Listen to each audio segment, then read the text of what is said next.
Hello, my name is Ashley. I'm 17 and I'm a very gullible person.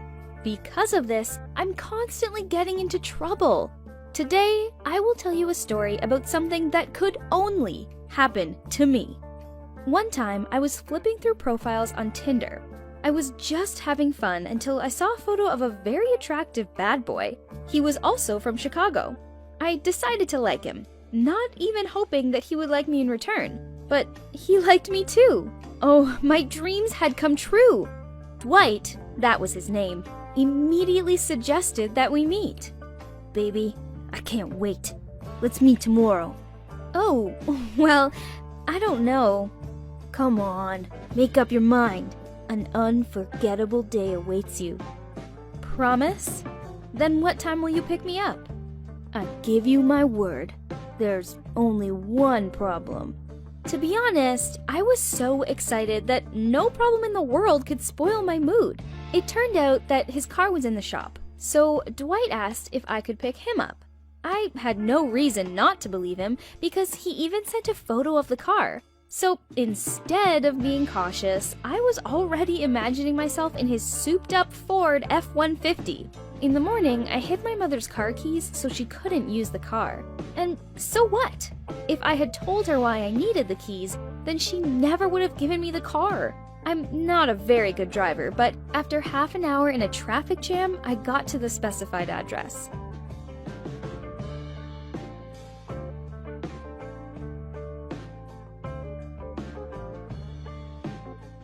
He was even more handsome than in his photo. There was just one detail I wasn't sure about. Why had the bad boy put on a business suit for a date? Hey, beautiful, let's go. We're already late. For what? Your interview? No, silly. A guy like me doesn't need a job. We're going to dinner. How are you going to pay for it?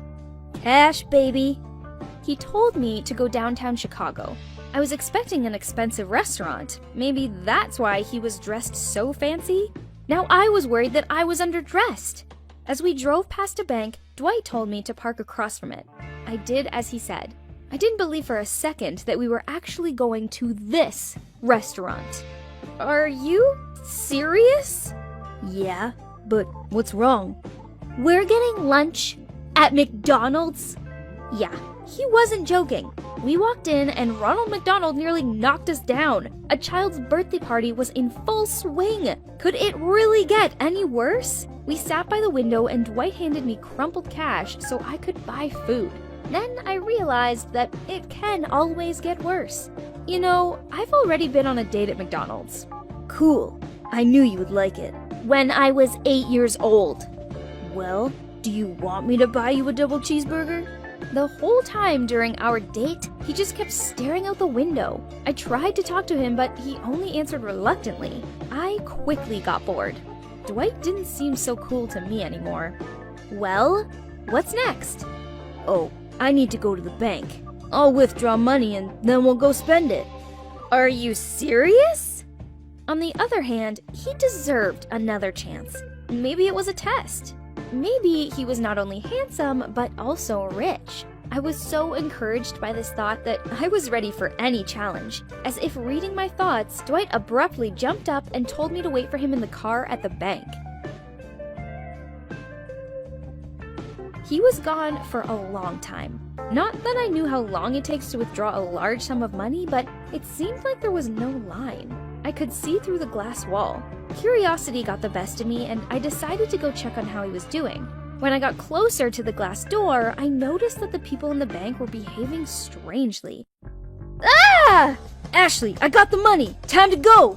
I don't even know how I ended up in the car again. Dwight threw his mask into the back seat and anxiously looked around. Seeing that I wasn't moving, he started the car. Come on, we gotta go before we get caught. What do I look like, baby driver?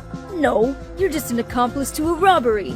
I didn't want to go, but I heard a police siren and was terribly scared. It made me leave the crime scene. What was I thinking? What? You robbed the bank? Yes, I promised you that this day would be unforgettable. And how much did you steal? Well, $350 from the cash register. How much? I didn't count on more with a toy gun. With a toy gun? You could have supported me. You turned out to be a terrible girlfriend. You were such an idiot! Cars began honking at us and I instinctively drove on. Because of this hitch, the cops began to catch up with us. Dwight started yelling at me to go faster. I didn't want to, but then he began threatening me. Are you crazy? I don't want to go back to jail. You were in jail? Well, I was detained for stealing this gun.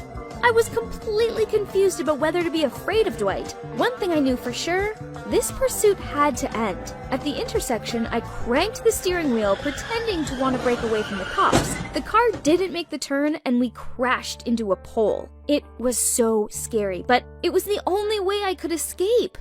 Dwight slammed into the dashboard. I'm glad my mother taught me to always buckle up. Don't move! Hands behind your head! Yes, sir! Whatever you say, sir! And this girl robbed a bank? No, I have nothing to do with it, sir. So, for the first time in my life, I went to the police station. I was taken along with Dwight, who escaped with a slight bruise. The gun really turned out to be a toy. I was so mad at him. I was even more angry with myself for being so gullible. I hate you. I promised you an adventure. We're like Bonnie and Clyde. Yeah, Ashley and Dwight. Very funny. Shut up, both of you. Then we were interrogated for a very long time. I told the detectives 100 times that I had met Dwight on Tinder and didn't know anything about his desire to rob a bank. I was very afraid that they would get my mother involved because the car was hers. In the end, I persuaded them to give my phone back so that I could show them our messages back and forth. I was incredibly lucky because it helped exonerate me. But a serious conversation with my mother was waiting for me, and this was worse than any interrogation. As far as I know, Dwight was given a prison sentence. For me, this story is over, but I will remember it for a long time. And that's all. Thanks for listening.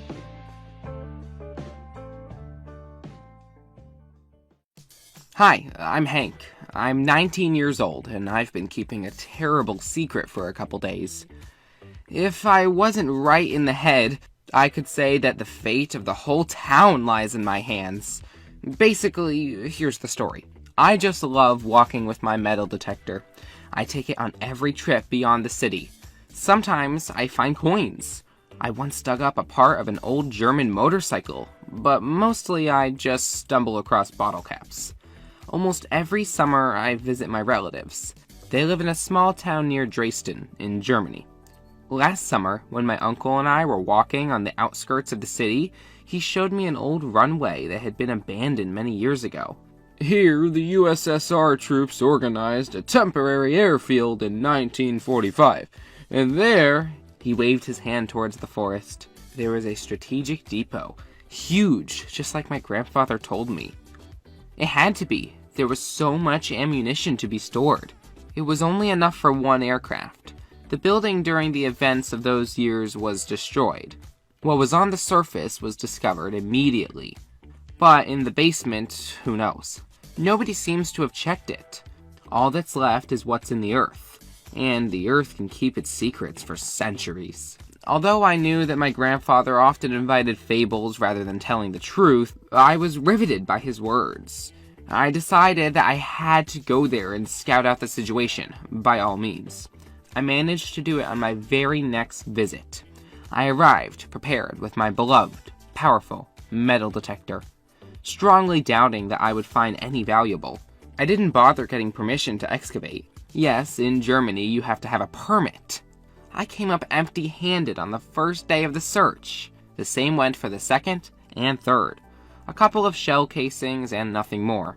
On my last walk, I deviated from the intended route, and after hours of wandering in the neighboring forest, I unexpectedly caught a very good signal. I started digging, and what I saw seemed interesting enough for me to continue. The catch of the day: a few cases of Soviet ammunition. It was getting dark, so I reluctantly made my way home. Before leaving, I covered the pit with branches. The next morning, I came back. After 2 hours of digging and wiping sweat from my brow, I found an entire, huge old safe, similar to the one in which ammunition was stored. I had not yet walked away from this find when I caught a new powerful signal. This time, I began to dig as carefully as possible. I came across some feathering on the stabilizer of a huge aviation bomb. It became difficult for me to breathe, and my hands were shaking. I threw away my shovel and began to carefully clean the earth around it to make sure I wasn't mistaken. An hour later, I knew for sure. I had found a real bomb. It was huge, about 2 feet long. How many more could be buried here? Frightened, I buried my find, covered it with branches and grass, and hurried home. I thought about it all the way home, and I am still thinking about it now. But I can't decide on what I should do. Call the military and the police? But I don't have a license for the excavation, so at a minimum I'm looking at a decent fine. But is it safe to leave that kind of thing there? What would you do if you came across something like that?